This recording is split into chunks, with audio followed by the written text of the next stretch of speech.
जय श्री राम। जो भगवान श्री राम की लीला स्थली है, जहाँ पे भगवान ने कठोर साधना करी थी, जहाँ पे भगवान देवादिदेव महादेव भोलेनाथ सदाशिव सांब सदाशिव को प्रसन्न किया था, जिसको रामायण की भूमि कहते हैं, जो ज्योतिर्लिंग भी है स्वयं में, जो चारों धाम में से एक धाम भी है, जो त्रेता युग का धाम है, वही श्री रामेश्वरम धाम में हम आज हैं। और मैं अभी हिंद महासागर के उसी जगह पे हूँ जहाँ पे भगवान ने कठोर तप करके समुद्र देव को प्रसन्न करने की कोशिश करी थी। और जब भगवान राम की तपस्या से समुद्र देव प्रकट नहीं हुए तो उन्होंने अपना कोदंड धनुष बाण उठा लिया था, तो समुद्र देव प्रकट हुए थे। तो ये वही जगह श्री रामेश्वरम धाम है, जहाँ पे भगवान ने स्वयं अपने हाथों से भगवान देवादिदेव महादेव का लिंग, शिवलिंग, ज्योतिर्लिंग स्थापना करी थी और यहाँ पे भगवान का अभिषेक, पूजा अर्चना किया था।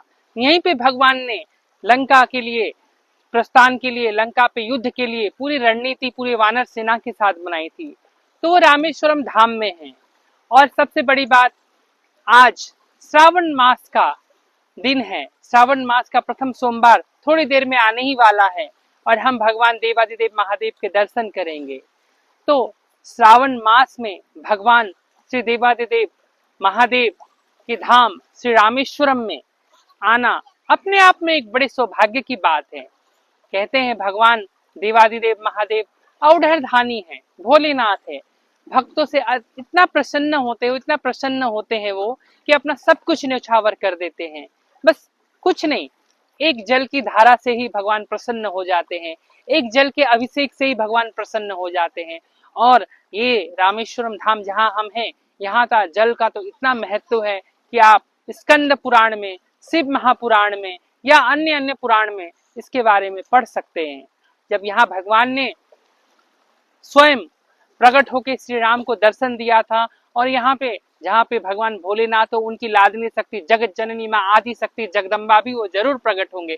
तो यहीं पे भगवान राम को आदि शक्ति माँ जगदम्बा ने भी दर्शन दिए थे, उस भूमि में है। आइए इस श्रावण मास में हम भक्तिमय होके शिव आराधना में, शिव के भक्ति में लीन हो जाए और शिव के दासी या शिव के दास बनके हमेशा उनको नित्य भजते रहें।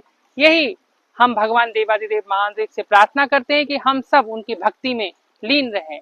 ओम नमः शिवाय, नमः पार्वती पतये, हर हर महादेव।